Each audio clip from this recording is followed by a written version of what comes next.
नमस्कार दोस्तों, आप सभी का स्वागत है। देखिए, आज हम भारतीय राष्ट्रीय कांग्रेस के बारे में पढ़ेंगे। आप जानते हैं कि इंडियन नेशनल मूवमेंट का कोर्स हमने शुरू कर दिया है। अब शुरू कर दिया है तो ख़त्म करके ही सांस लेंगे। दूसरा चैप्टर क्या है? इंडियन नेशनल कांग्रेस, भारतीय राष्ट्रीय कांग्रेस। 1885 में जिसका गठन होता है, जिसकी स्थापना होती है एक अंग्रेज के द्वारा। यहीं से मुख्य तौर पर इंडियन नेशनल मूवमेंट का एक सफ़र शुरू हो जाता है, क्योंकि एक दिशा मिल जाती है हमारे बुजुर्गों को। हमारे जो पूर्वज हैं, इनको एक दिशा मिल जाती है कि राष्ट्रीय आंदोलन किस तरीके करना है। एक मतलब संचालन करने का एक माध्यम मिल जाता है इनको। ठीक है, जो इंडियन नेशनल कांग्रेस के रूप में एक संस्था मिलेगी, एक संगठन मिलेगा जो इनको लीड करेगा आगे चलकर। तो उसी के बारे में पढ़ना है, भारतीय राष्ट्रीय कांग्रेस के बारे में। दूसरा चैप्टर होगा इंडियन नेशनल मूवमेंट का। पहला चैप्टर मैंने आपको पढ़ा दिया है कि कांग्रेस के गठन से पहले जो जो मुख्य संगठन थे, राजनीतिक संगठन थे, वो कौन कौन से थे वो बता दिया मैंने। उसके बाद मैंने लाइव टेस्ट भी ले लिया है, बहुत बच्चों ने सही जवाब भी दिया था।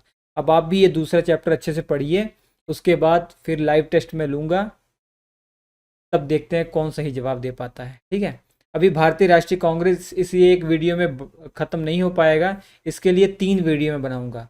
अभी आप भारतीय राष्ट्रीय कांग्रेस और उसके जो प्रारंभिक अधिवेशन है ना, जो 1885 से शुरू होता है, हर साल अधिवेशन होते हैं, और 1905 तक जो अधिवेशन होता है वो मैं इस वीडियो में कवर कर दूंगा। इसके बाद 1905 से लेकर 1947 तक जो अधिवेशन हुए हैं उनको नेक्स्ट वीडियो में कंप्लीट करेंगे। उसका तीसरे वीडियो में क्या पढ़ेंगे कि इंडियन नेशनल कांग्रेस की स्थापना क्यों हुई थी, क्यों आखिर एक अंग्रेज के द्वारा ही इंडियन नेशनल कांग्रेस की स्थापना हुई, वो क्या परिस्थितियां थी, सारी जानकारी वो हम तीसरे वाले वीडियो में पढ़ेंगे। मतलब ये पहला वाला इंडियन नेशनल कांग्रेस का होगा, तो ऐसे ही तीसरा वाला इंडियन नेशनल कांग्रेस का जो वीडियो होगा उसमें हम पढ़ेंगे। उसी के अंदर आप जो सेफ्टी वॉल्व थ्योरी है, लाला लाजपत राय जी के द्वारा दी गई थी, इसमें लाला लाजपत राय ने कहा था कि भैया ये जो कांग्रेस है ना, ये कांग्रेस लॉर्ड डफरिन के दिमाग की उपज है। लॉर्ड डफरिन उस समय वायसराय था जब इंडियन नेशनल कांग्रेस की स्थापना हुई थी। खैर कुछ भी हो, हम डिटेल में सब पढ़ेंगे। उसी में गोपाल कृष्ण गोखले ने तड़ित चालक का सिद्धांत दिया था, वो भी हम पढ़ेंगे, सारी जानकारी लेंगे। और उस वीडियो में वो भी हम देखेंगे कि कौन कौन सी महान हस्ती ने कांग्रेस के बारे में क्या क्या कहा है। जैसे बाल गंगाधर तिलक ने कहा है कि भैया साल में एक बार मेंढकों की तरह बाहर आ जाने से के बाहर आने के बाद टरटराने से कुछ हासिल नहीं होगा। ऐसे सभी के कमेंट हम देखेंगे। ठीक, तो चलिए शुरुआत करते हैं इंडियन नेशनल कांग्रेस के और इसके प्रारंभिक अधिवेशन के बारे में। मैं नोट्स बनाता जा रहा हूँ, आपको मैं टेलीग्राम पर प्रोवाइड भी कर दूंगा। पहले वाला चैप्टर का नोट्स आपको टेलीग्राम पर मिल गया होगा। दूसरा वाला ये करंट अफेयर्स बाय रवि, मेरा पर्सनल ग्रुप है ना, यहाँ पे आप ले लीजिएगा, आपको मिल जाए। तो चलिए शुरुआत करते हैं बच्चों। तो बात शुरू होती है इंडियन नेशनल कांग्रेस से। ये पेन मैं सेलेक्ट कर लेता हूँ। हाँ, इंडियन नेशनल कांग्रेस से बात शुरू होती है। सबसे पहले ये शब्द आपके दिमाग में आ रहा होगा कि कांग्रेस इसका नाम क्यों रखा, कांग्रेस।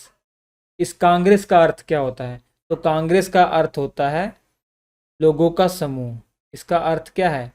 लोगों का समूह का अर्थ है बच्चों लोगों का समूह।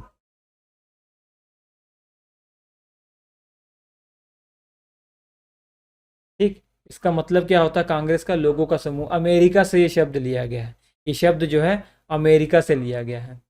अब बात करते हैं, सारे के सारे प्रश्न एग्जाम की दृष्टि से इंपॉर्टेंट है।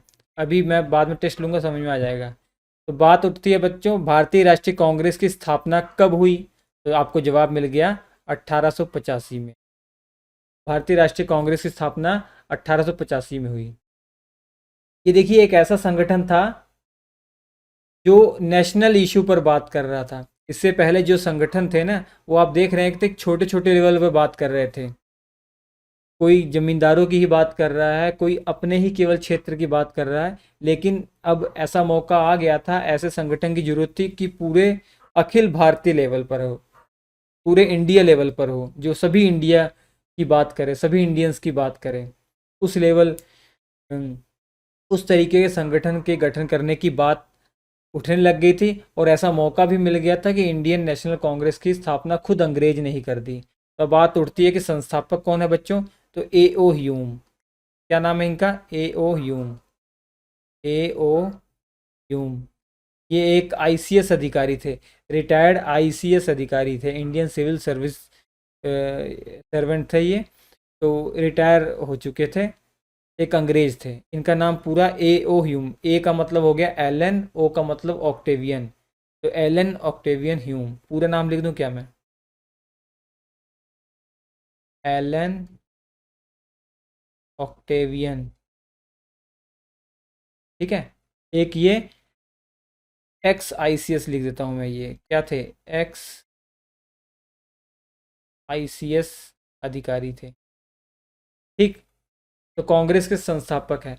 इनके बारे में ये आपको बात याद रखनी है कि भले ही इन्होंने इंडियन नेशनल कांग्रेस की स्थापना की है, लेकिन अपने जीवन भर कभी भी इंडियन नेशनल कांग्रेस के अध्यक्ष नहीं बने हैं ये, अध्यक्ष नहीं बने थे, बस सचिव थे ये क्या थे?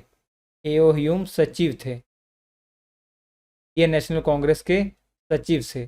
कब से कब तक? 1885 से लेकर 1906 तक ये सचिव थे। तो पूछा जाता है प्रश्न कि ए ओ ह्यूम कांग्रेस के साथ कब तक जुड़े रहे? तो लगभग 11 वर्षों तक जुड़े रहे, 1885 से 1906 ईस्वी, ठीक है। और इनकी मृत्यु हो जाती है, की मृत्यु हो जाती है कब? 1912 में, की मृत्यु हो जाती है 1912 में। तो ये है, जब 1912 में मृत्यु हो जाती है इनकी, तो 1912 के अंदर जो अधिवेशन होता है इंडियन नेशनल कांग्रेस का, आपको बताया मैंने हर साल इनका अधिवेशन होता था, और मुख्य तौर पर साल के आखिरी दिनों में ये अधिवेशन होते थे। 29 दिसंबर, 28, 29, 30 दिसंबर के आसपास ये अधिवेशन होते थे, 3-4 दिन ये अधिवेशन चलता था। तो 1912 में जो अधिवेशन हुआ बांकीपुर में, तो बांकीपुर में अधिवेशन जो हुआ, उसमें ये घोषणा की गई कि जो एओ ह्यूम है ये कांग्रेस के पिता है। तो इनको कांग्रेस के पिता घोषित किया गया, कांग्रेस के पिता, कांग्रेस का पिता घोषित किया खुद कांग्रेस वालों ने। कांग्रेस ने इस एओ ह्यूम को कांग्रेस का पिता घोषित किया कब? 1912 में, 1912 में बांकीपुर अधिवेशन हुआ था। आगे आप पढ़ेंगे, सब डिटेल में पढ़ेंगे बांकीपुर अधिवेशन के बारे में भी। तो ये है, तो एओ ह्यूम के बारे में इतनी जानकारी आपको चाहिए, जो भारतीय राष्ट्रीय कांग्रेस के संस्थापक हैं, भारतीय राष्ट्रीय कांग्रेस के संस्थापक हैं, ठीक। 1885। नेक्स्ट स्लाइड में चलते हैं, सब अच्छे साफ साफ हो। अब आपको क्या याद रखना है बच्चों? आईएनसी मतलब इंडियन नेशनल कांग्रेस, समझ लीजिएगा, इंडियन नेशनल कांग्रेस। अब ये अगर पूछा जाए इंडियन नेशनल कांग्रेस की जब स्थापना हुई 1885 में, उस समय वायसराय कौन था? उस समय वायसराय कौन था, ये अगर मैं पूछूं कि बताइए जब इंडियन नेशनल कांग्रेस की स्थापना होती है 1885 में, उस समय भारत का वायसराय कौन था? तो लॉर्ड डफरिन था। उस समय वायसराय कौन था? Lord Dufferin, Lord Dufferin. ये कब से कब तक था? ये 1884 में बना था, और 1888 तक ये रहा था, ठीक। ये क्या था? ये वायसराय था, वायसराय, ठीक है बच्चों। तो लॉर्ड डफरिन उस समय वायसराय था।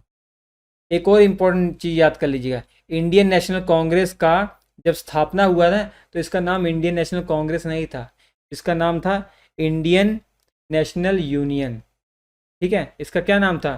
भारतीय राष्ट्रीय संघ इसका नाम था। इसका प्रारंभिक नाम क्या था? प्रारंभिक नाम अगर पूछा जाए इसका तो क्या था? तो भारतीय राष्ट्रीय, ये सब प्रश्न है इम्पोर्टेंट, संघ, भारतीय राष्ट्रीय संघ इसका नाम था। और किसने नाम इसका सुझाया इंडियन नेशनल कांग्रेस? तो दादा भाई नौरोजी ने। तो बाद में नाम क्या रखा गया? भारतीय राष्ट्रीय कांग्रेस। किसके कहने पर? दादा भाई नौरोजी के कहने पर, दादा भाई नौरोजी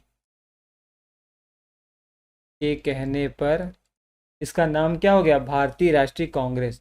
मतलब भारतीय राष्ट्रीय संघ से इसका नाम क्या बदल कर दिया गया, भारतीय राष्ट्रीय कांग्रेस कर दिया गया। ठीक, नेक्स्ट स्लाइड में चलते हैं फिर। अब बारी आती है कि इस इनका गठन तो हो गया, अब हर साल अधिवेशन होते थे, तो वो अधिवेशन एग्ज़ाम में सबसे इम्पोर्टेंट है। तो इंडियन नेशनल कांग्रेस से जितनी भी जुड़ी हुई चीज़ें ना, वो सब कुछ जानकारी समझ लीजिए अधिवेशन ही है। तो एक एक करके सभी अधिवेशनों को जो महत्वपूर्ण है वो हम चर्चा करेंगे।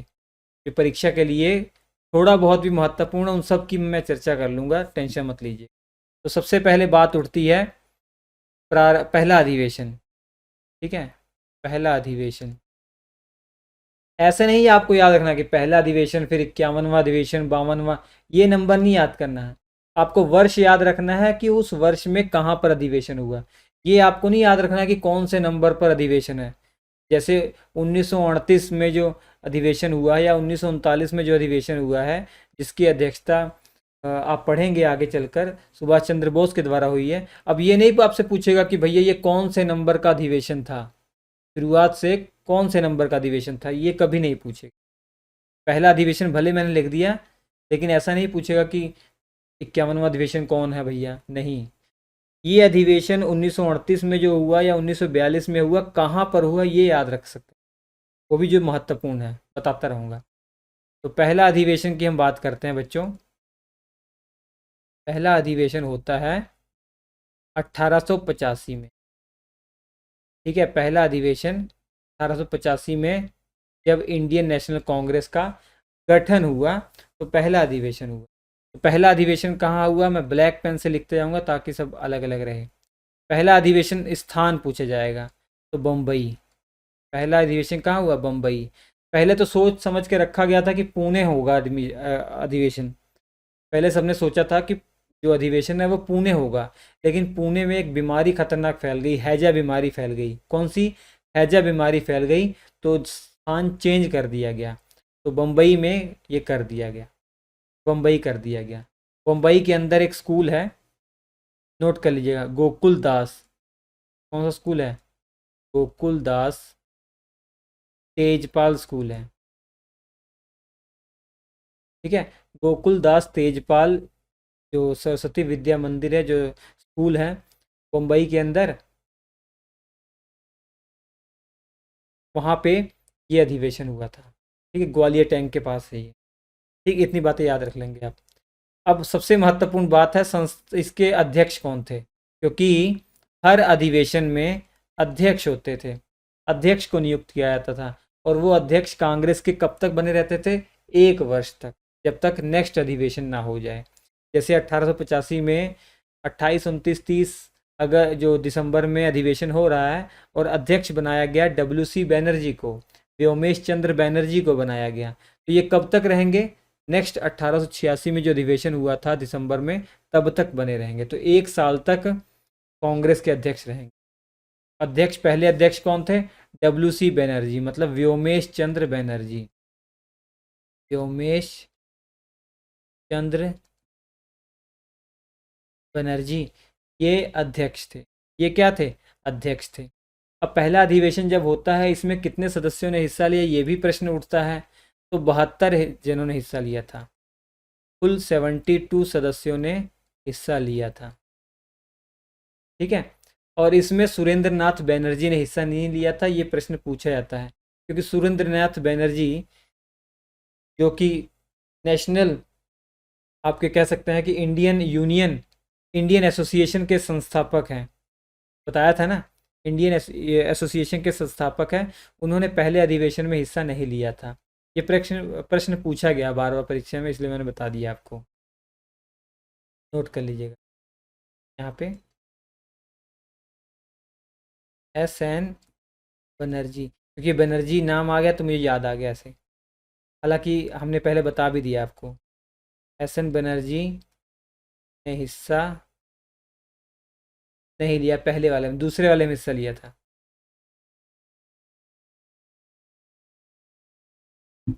सुरेंद्र नाथ बनर्जी ने हिस्सा नहीं लिया था, जिनको ICS जो अधिकारी थे, इनको पद से हटा दिया था अंग्रेजों ने, उन्हीं की बात में कर।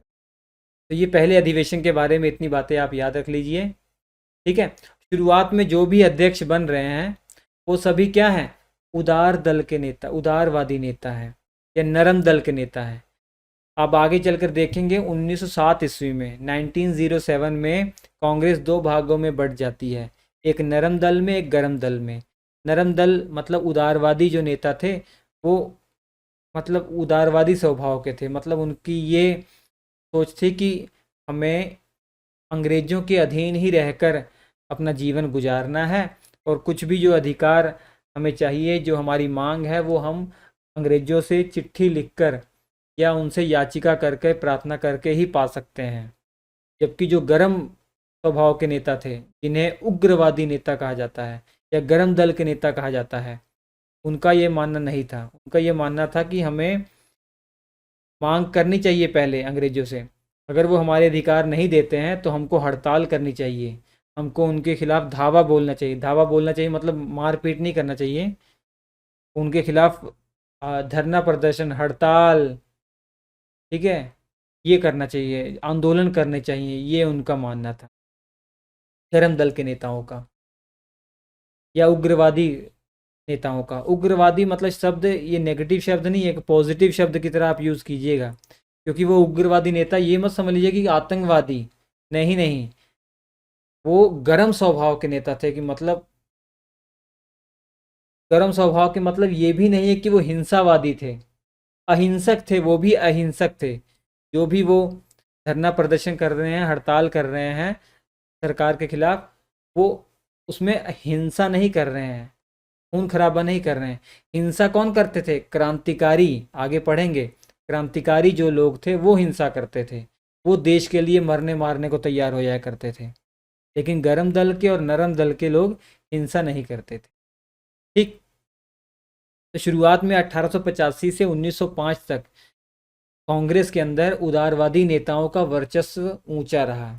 लेकिन जब 20 साल बीत गया, उन उदारवादी नेताओं के कामों का कोई भी फल नहीं निकला, अंग्रेज के ऊपर कोई असर नहीं पड़ा, तो इनकी जो छवि है गिरती गई और 1905 के बाद जो गरम दल के नेता थे उनकी छवि उभरती गई। तो इसलिए पूरे इंडियन नेशनल मूवमेंट को तीन भागों में बांटकर पढ़ लिया जाता है।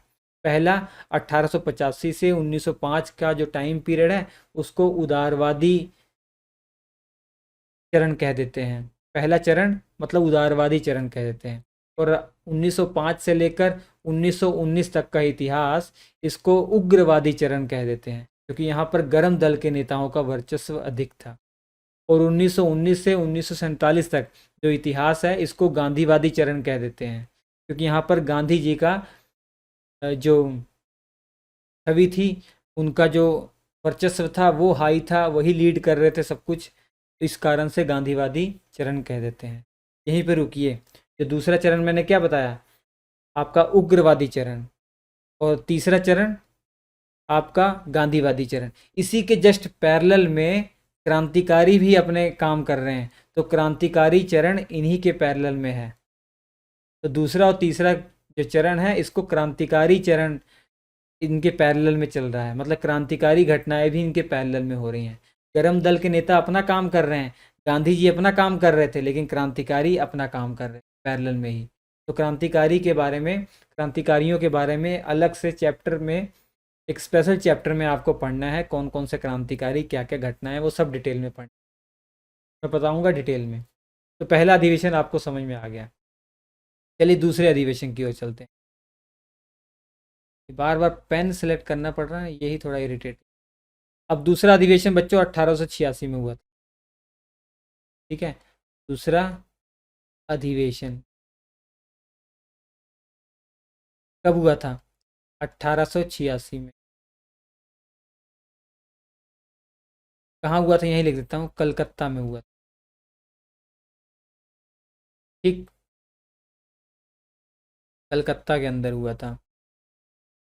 और इसकी अध्यक्षता कौन की थी, किसने की थी, बहुत इंपॉर्टेंट है, दादा भाई नेहरू जी के अध्यक्ष कौन थे, दादा भाई नेहरू जी। बहुत बड़ी शख्सियत थे ये, बहुत महान हस्ती, दादा भाई नेहरू जी। तो इंडियन नेशनल कांग्रेस का अध्यक्ष बनने वाले पहले पारसी यही थे। इंडियन नेशनल कांग्रेस का अध्यक्ष बनने वाले पहले पारसी यही थे। 1886 में दादा भाई नौरोजी अध्यक्ष बनते हैं। तो इनके बारे में नोट लिख लीजिएगा, बहुत इंपॉर्टेंट, कि इन्होंने 3 बार अध्यक्षता की है। इंडियन नेशनल कांग्रेस की 3 बार अध्यक्षता की है। कब कब? एक तो ये 1886 में, और इसके बाद 1893 में भी आप पढ़ेंगे, और इसके बाद 1906 में आप पढ़ेंगे। तो 3 बार अध्यक्षता इन्होंने की। 1886 में कहाँ पे हुआ था? कलकत्ता के अंदर अधिवेशन हुआ, ये बता ही दिया मैंने। और 1893 में लाहौर के अंदर अधिवेशन होगा, लाहौर में अधिवेशन होने, और फिर से कलकत्ता में होगा अधिवेशन 1906 में। 3 बार अधिवेशन में अध्यक्षता की, 3 बार अध्यक्ष रहे। ठीक है, दादा भाई नौरोजी 3 बार अध्यक्ष रहे, 1886, 1893 और 1906। अब ये जो दूसरा अधिवेशन हुआ था, इसमें कितने लोग शामिल हुए थे? 434 लोग, 434 सदस्य ने हिस्सा लिया। ठीक है, कितने लोगों ने हिस्सा लिया? 434 लोगों ने हिस्सा लिया, 434 सदस्यों ने हिस्सा लिया। इतनी बातें आप दूसरे अधिवेशन के बारे में याद रखिए। अब तीसरा अधिवेशन, तीसरा अधिवेशन बच्चों 1887 में होता है। तीसरा अधिवेशन, ठीक है, तीसरा, थर्ड सेशन जो होता है, तीसरा अधिवेशन। फिर से मैं बता रहा हूँ, पहला, दूसरा, तीसरा ऐसे नंबरिंग नहीं याद रखनी है, बस ये याद रखना है कि तीसरा अधिवेशन जो मतलब जैसे 1887 में हुआ है, 1887 में जो कांग्रेस का अधिवेशन है कहाँ हुआ था, ये याद रखना है। मद्रास में हुआ था, मद्रास में 1887 में अधिवेशन हुआ था। वो कहाँ हुआ था? मद्रास के अंदर। इसकी खासियत ये है कि कांग्रेस में एक पहली बार किसी मुस्लिम ने अध्यक्षता की है। ठीक है, बदरुद्दीन तैयब जी नाम है, लिख देता हूँ मैं यहाँ पे। अध्यक्ष कौन थे? बदरुद्दीन तैयब जी।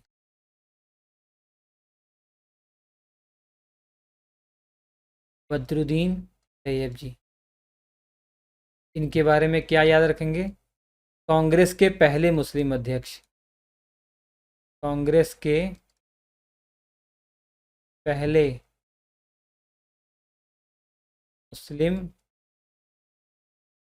अध्यक्ष।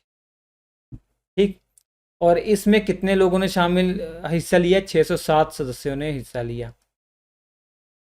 तो पहले में 32 लोगों ने हिस्सा लिया, और दूसरे में मैंने आपको बताया था 434, और तीसरे में 607 सदस्यों ने हिस्सा लिया। तो ये 3 अधिवेशन के बारे में याद रखना है, जहाँ पर कितने लोगों ने हिस्सा लिया ये पूछा जा सकता है। इसके बाद जितने अधिवेशन होंगे वहाँ ये नहीं पूछा जाएगा कि कितने लोगों ने हिस्सा लिया। ठीक, क्योंकि संख्या बहुत बढ़ती चली गई थी इसके। तो तीसरा अधिवेशन बदरुद्दीन तैयब जी के द्वारा अध्यक्षता की गई। ये इंडियन नेशनल कांग्रेस के पहले अध्यक्ष ऐसे हैं जो मुस्लिम थे, तो ये याद रखना। ठीक, चलिए नेक्स्ट की ओर चलते हैं। चौथा अधिवेशन, चौथा अधिवेशन,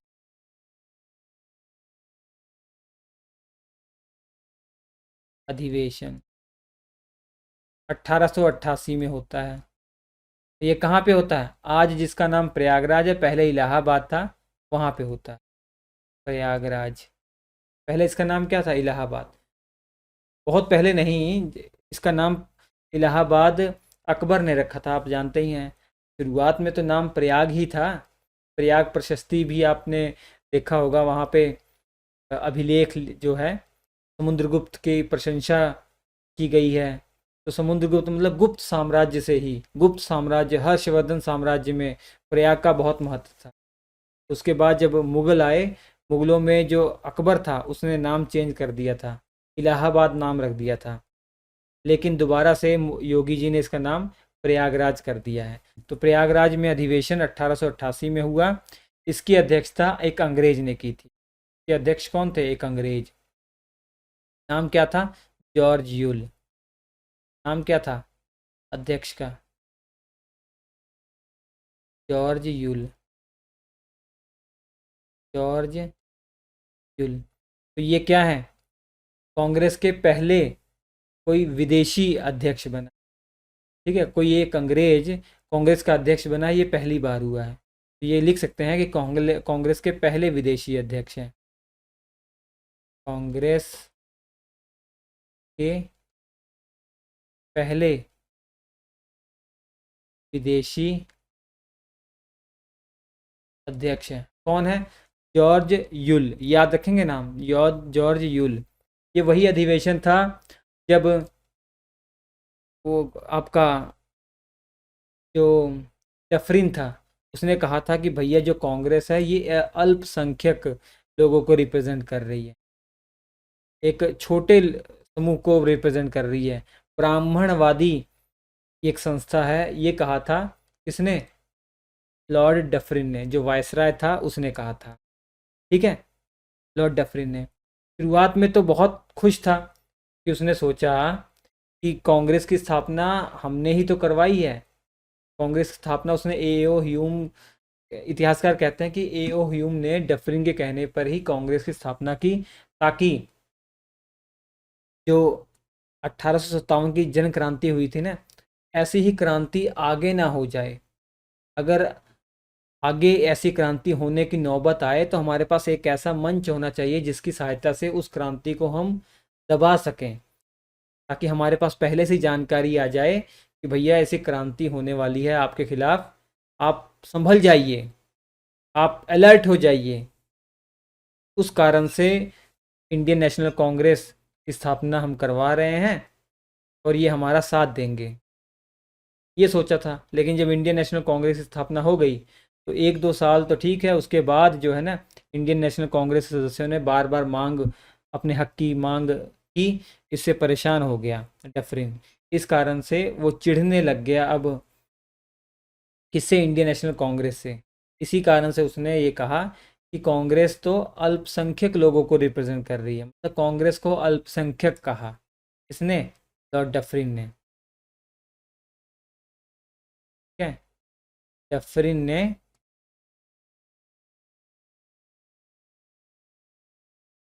कांग्रेस को अल्पसंख्यक कहा। अभी जैसे सिंपली हम जो बेसिक जानकारी है इंडियन नेशनल कांग्रेस की अधिवेशन वही पढ़ रहे हैं। ये सारी जानकारी आगे आएंगी जब आपको पता लगेगा कि इंडियन नेशनल कांग्रेस की स्थापना क्यों हुई, तो उसमें ये बात उठकर आएगी सब कुछ कि 1857 की क्रांति की तरह कहीं ऐसी और क्रांति ना उत्पन्न हो जाए, ये अंग्रेजों के दिमाग में डर था, इस कारण से ये सब हुआ। ये आगे आएगा, सब कहानी आएगी, टेंशन मत लीजिए। अभी फ़िलहाल हमारा टारगेट है कि कांग्रेस के बारे में जो बेसिक तथ्य हैं, सिंपल सिंपल सी चीज़ें हैं, अधिवेशन है, वो पढ़ लेते हैं। उसके बाद मेन मुद्दा उठाएंगे कि आखिर कांग्रेस स्थापना हुई क्यों। ठीक है, तब उठाएंगे। शुरुआत में ये कर लिया जाए तो किताबों की तरह, जैसे किताब में शुरुआत में ही होता है, तो उससे बोरिंग हो जाता है थोड़ा सा। ये सब चीज़ें जो फैक्चुअल हैं, सिंपल सिंपल चीज़ें हैं, ये आप फट से याद कर लीजिए।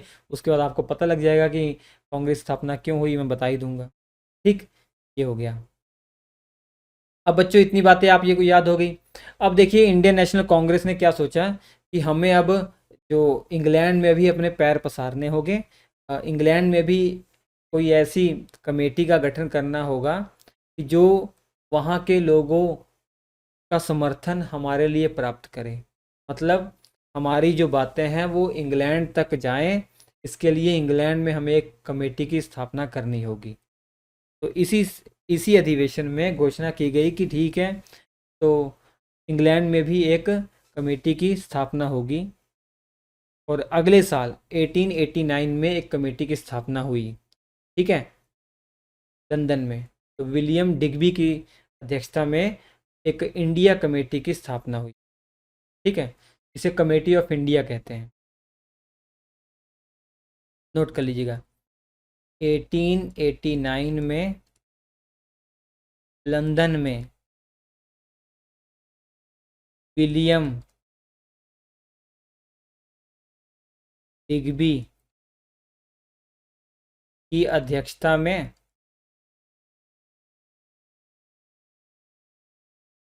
Committee of India committee of India की स्थापना हुई। ठीक है। और इस कमेटी ऑफ इंडिया ने वहाँ पर एक अखबार भी चलाया, लोगों को जागरूक करने के लिए, अपना प्रचार करने के लिए, इंडियन नेशनल कांग्रेस का प्रचार करने के लिए वहाँ पर अखबार भी चलाया। उस अखबार का नाम था इंडिया। उस अखबार का क्या नाम था? इंडिया। इंडिया नामक पत्रिका भी चलाई किसने? कमेटी ऑफ इंडिया ने, जो विलियम डिग्बी की अध्यक्षता में बनाई गई थी लंदन में, इंडियन नेशनल कांग्रेस के ही कहने पर। ठीक है, याद हो जाएगा। इसके बाद नेक्स्ट अधिवेशन 1889 में हुआ था, उसको हम पढ़ लेते हैं। अगला अधिवेशन कौन सा है? पांचवा। ये पांचवा है, छठवां है, ये याद करने की जरूरत नहीं है, फिर से बता रहा हूँ। पांचवा अधिवेशन कौन सा है? 1889 में हुआ था। ये कहाँ हुआ था? बम्बई में हुआ। बम्बई में हुआ। इससे पहले जो अधिवेशन हुआ था प्रयागराज में, जिसकी जो अध्यक्षता है जॉर्ज युल के द्वारा हुई, अंग्रेज था ना, और इसकी भी इस अधिवेशन की भी अध्यक्षता एक अंग्रेज के द्वारा होती। नाम है विलियम वेडरबर्न। क्या नाम है? William Wedderburn. के अध्यक्ष कौन है? के अध्यक्ष हैं विलियम वेडरबर्न। ये भी एक अंग्रेज हैं, विलियम वेडरबर्न। ये वही हैं जब 1912 में ए.ओ. ह्यूम की मृत्यु हो गई थी ना, तो ए.ओ. ह्यूम की जीवनी लिखने वाले, उनके जीवन के बारे में लिखने वाले ये विलियम वेडरबर्न ही है। इन्होंने ही ए.ओ. ह्यूम की पूरी जीवनी लिखी है, और उसमें ऐसी सी बातें लिख दी थी जो आगे चलकर विवाद खड़ा कर दिया, जिसके कारण 1916 में जो लाला लाजपत राय थे, उन्होंने सेफ्टी वाल थ्योरी दी। ठीक है, अभी आगे जब पढ़ेंगे तो मज़ा आएगा सेफ्टी वाल थ्योरी क्या थी। तो ये विलियम वेडरबर्न के बारे में याद रखना है। ये क्या है? दूसरे विदेशी, कांग्रेस के दूसरे विदेशी अध्यक्ष हैं। कांग्रेस के दूसरे विदेशी अध्यक्ष हैं। ठीक है, इतनी बातें आप याद रखिए इस अधिवेशन के बारे में। जितनी बातें मैं बता रहा हूँ सब बहुत महत्वपूर्ण है, सब बहुत महत्वपूर्ण है। अब ये नेक्स्ट अधिवेशन है 1890 में हुआ था। कहाँ पे हुआ था? कलकत्ता के अंदर हुआ था। ऐसे याद करना कि 1890 वाला अधिवेशन कहाँ हुआ था, कौन अध्यक्ष थे, ऐसे। ये नहीं याद करना कि 1890 वाला छठवां अधिवेशन था, ये 10वां अधिवेशन वो है, ऐसा नहीं कुछ याद करना। 1890 में अधिवेशन होता है, और ये कहाँ पे होता है? कलकत्ता के अंदर होता है। यहाँ पर अध्यक्ष बनते हैं फिरोज शाह मेहता। फिरोज शाह मेहता को आप जानते ही हैं, और बदरुद्दीन तैयब जी पहले भी बन चुके हैं, जो पहले मुस्लिम अध्यक्ष थे। तो फिरोज शाह मेहता और बदरुद्दीन तैयब जी और टी तेलंग, नाम याद है? के टी तेलंग, ये तीनों का नाम याद है ना आपको? जब बम्बई प्रेसिडेंसी एसोसिएशन आपने पढ़ा था, इसकी स्थापना इन तीनों के द्वारा हुई थी। ठीक है, भूलिए मत सब कुछ। चलिए, तो ये हो गया। इसके अध्यक्ष कौन है? अध्यक्ष हैं बच्चों फिरोज शाह मेहता। फिरोज शाह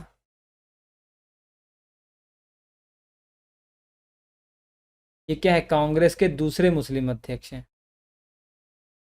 कांग्रेस के पहले बदरुद्दीन तैयब जी थे, कांग्रेस के दूसरे मुस्लिम अध्यक्ष।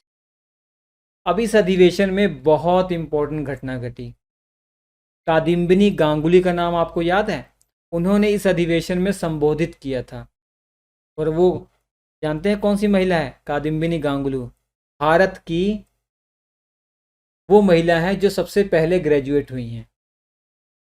भारत की पहली महिला स्नातक कौन है, या भारत में ग्रेजुएट होने वाली पहली महिला कौन है? कादिम्बिनी गांगुली। बंगाल की रहने वाली थी, एक बंगाली थी, कादिम्बिनी गांगुली। उन्होंने इस अधिवेशन में हिस्सा लिया और संबोधित किया था। ठीक, ये नोट कर लीजिएगा, नोट बना के लिख लीजिएगा कि भैया कादिम्बिनी गांगुली। कादिम्बिनी गांगुली ने इस अधिवेशन को संबोधित किया।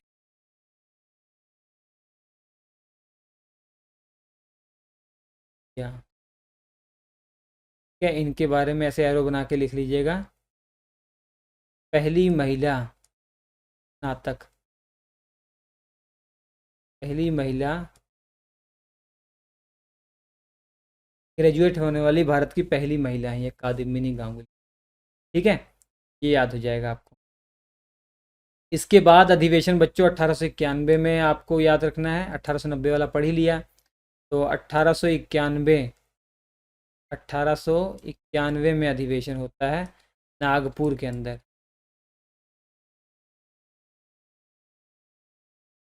नागपुर अधिवेशन। ठीक है, कुछ ज़्यादा इम्पोर्टेंट नहीं, फिर भी मैं लिखा देता हूँ आपको। इसके अध्यक्ष हैं पी आनंद चार्लू। अध्यक्ष कौन है इसके? पी आनंद चार्लू। इनका नाम आपने सुना होगा, पी आनंद चार्लू, वी राघवाचारी, सुब्रमण्यम। कुछ याद आया? मद्रास के अंदर एक पॉलिटिकल ऑर्गेनाइजेशन था, मद्रास महाजन सभा, उसके ये तीनों अध्यक्ष थे। उसी के ये तीनों अध्यक्ष थे। 1884 में स्थापना हुई थी। ठीक है, तो पी आनंद चार्लू।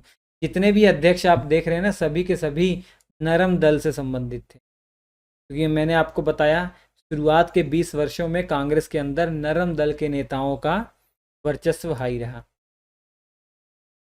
उसके बाद दोबारा से आपका प्रयागराज में होता है अधिवेशन 1892 में।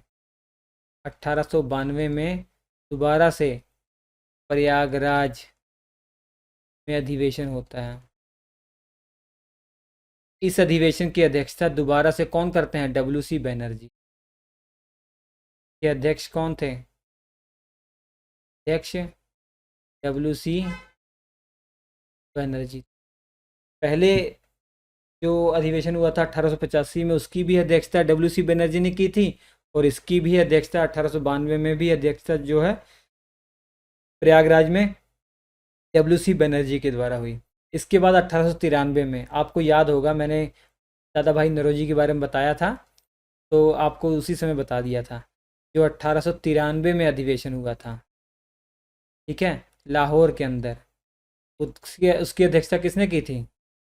लाहौर अधिवेशन, तो दादा भाई नौरोजी। अध्यक्ष कौन थे? दादा भाई नौरोजी। अब ऐसे लिखने से क्या होगा कि आपके दिमाग में लिखा आ रहा है, ये मैं इस पे नहीं लिख रहा हूँ, ये आपके दिमाग में लिख रहा हूँ, आपको याद हो जाएगा। वैसे पीपीटी बना के जल्दी जल्दी भागने से ज़्यादा लाभ नहीं होता। अब इसके बाद बच्चों हो गया कौन सा हो गया, मैंने इसके बाद पहले क्या कराया? 1893 का। 1894 का भी इम्पोर्टेंट है, जगह बनी है, यहाँ लिख दूँ क्या? यहाँ लिख देता हूँ मैं। 1894 में, 1894 में अधिवेशन होता है मद्रास के अंदर, मद्रास अधिवेशन। इसके अध्यक्ष एक अंग्रेज रहते हैं। ठीक है, के अध्यक्ष जो होते हैं एक अंग्रेज होते हैं। का नाम था अल्फ्रेड वेब। अल्फ्रेड वेब ये अध्यक्ष हैं। तो ये तीसरे विदेशी अध्यक्ष हैं, ये समझ में आ रहा होगा आपको। ठीक है, तो अल्फ्रेड वेब। आपने देखा, यूल के बारे में पढ़ लिया, जॉर्ज यूल, फिर उसका विलियम वेडरबन, वे तीसरे हैं अल्फ्रेड वेब। तो ये भी आपको याद रखना है कि मद्रास अधिवेशन हुआ था 1894 में, अध्यक्ष अल्फ्रेड वेब बने थे। ठीक है, अब नेक्स्ट है 1896 में अधिवेशन हुआ था। 1896, 95 वाला याद रखने की जरूरत नहीं है, जो इम्पोर्टेंट है मैं वो बताऊंगा। 1896 अधिवेशन, ये कलकत्ता अधिवेशन हुआ।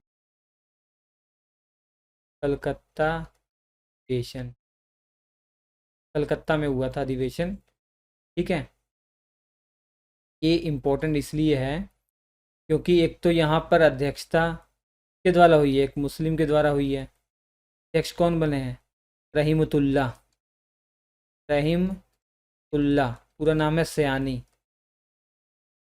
रहीमतुल्ला सयानी। 1896 में कलकत्ता अधिवेशन की अध्यक्षता एक मुस्लिम के द्वारा होती है, रहीमतुल्ला सयानी। ये इम्पोर्टेंट नहीं है कि एक मुस्लिम के द्वारा अध्यक्षता होती है, इम्पोर्टेंट ये है कि 1896 में इस अधिवेशन में रविंद्रनाथ टैगोर ने, सॉरी बंकिम चंद्र चटर्जी ने, किसने? बंकिम चंद्र चटर्जी ने वंदे मातरम गाया था। जो हमारा राष्ट्रीय गीत है वंदे मातरम, उसको गाया था इसी अधिवेशन के। किसने? बंकिम चंद्र चटर्जी। नोट करके लिख लीजिएगा, बंकिम चंद्र चटर्जी कहा जाए या चट्टोपाध्याय कहा जाए, ने इस अधिवेशन में वंदे मातरम गाया था। क्या वंदे मातरम गाया?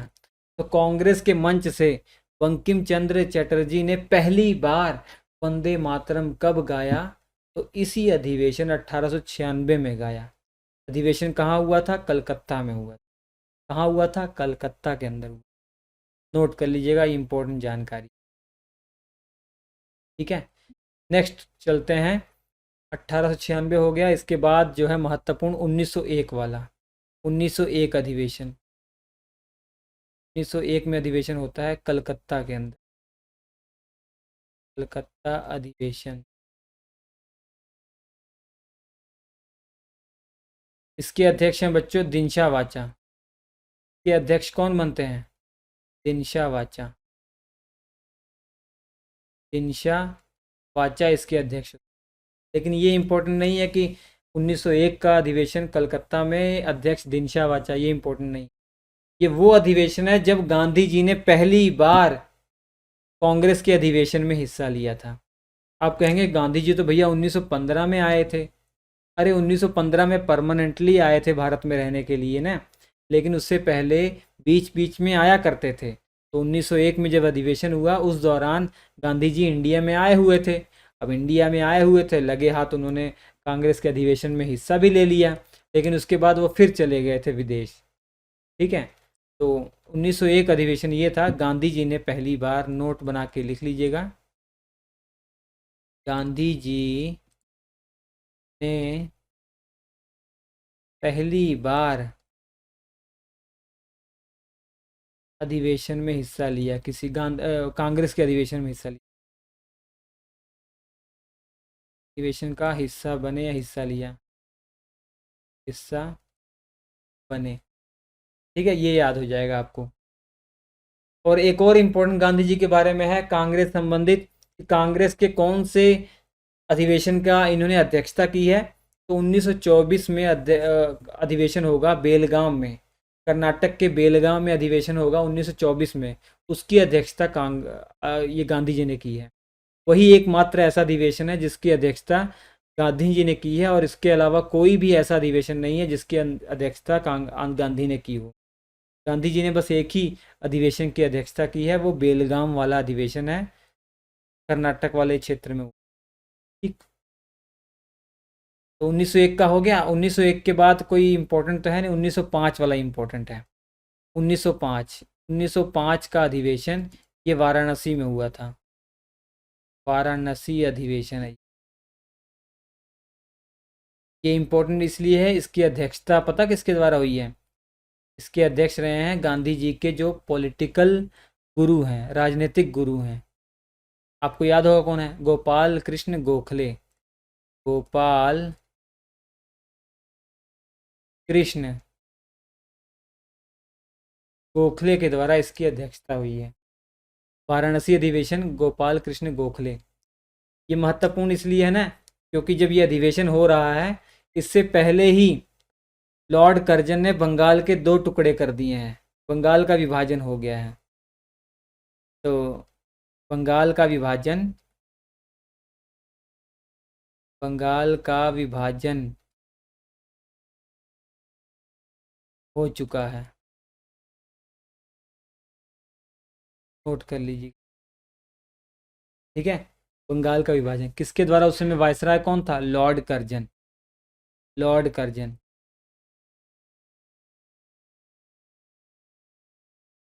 ये लॉर्ड कर्जन ही है जिसने कहा था कांग्रेस मर रही है और मेरा सौभाग्य है कि मैं कांग्रेस को मरते हुए देख रहा हूँ और उसके मरने में उसकी सहायता भी कर रहा हूँ।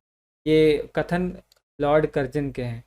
जब आगे तीसरा वीडियो पढ़ेंगे कांग्रेस संबंधित, उसमें किसने क्या कहा था वो सब मैं बताऊंगा। अब जैसे मैंने वादा किया था कि 1885 से 1905 तक जो अधिवेशन है वो मैं शुरुआत में बताऊंगा। अब इसके बाद वाला वीडियो आपके सामने आएगा जिसमें गर्म दल के जो नेता है वो उभर कर सामने आएंगे। लाल, बाल और पाल। लाल मतलब लाला लाजपत राय, बाल मतलब बाल गंगाधर तिलक, पाल मतलब विपिन चंद्र पाल। ठीक है। ऐसे ऐसे नेता आएंगे, उनका भी जिक्र होगा, मज़ा आएगा बहुत। तो 1906 से 1947 तक जितने भी प्रमुख अधिवेशन है सब मैं अगले वीडियो में बता दूंगा। और उसके बाद का वीडियो और इम्पोर्टेंट होगा कि कांग्रेस का अधिवेशन आखिर हुआ। तो अच्छा लगा हो तो लाइक कीजिएगा दोस्तों। ये कांग्रेस के तीनों वीडियो कंप्लीट होने के बाद मैं एक टेस्ट ले लूँगा, मज़ा आ जाएगा। लाइव टेस्ट, ठीक है। जैसे पहला चैप्टर क्लियर हो गया वैसे दूसरा चैप्टर क्लियर हो जाएगा। तो हम आपसे मिलते हैं अगले एपिसोड में। लाइक कर दीजिएगा यार, शेयर कर दीजिएगा, आपके लिए बनाया जा रहा है। नमस्कार।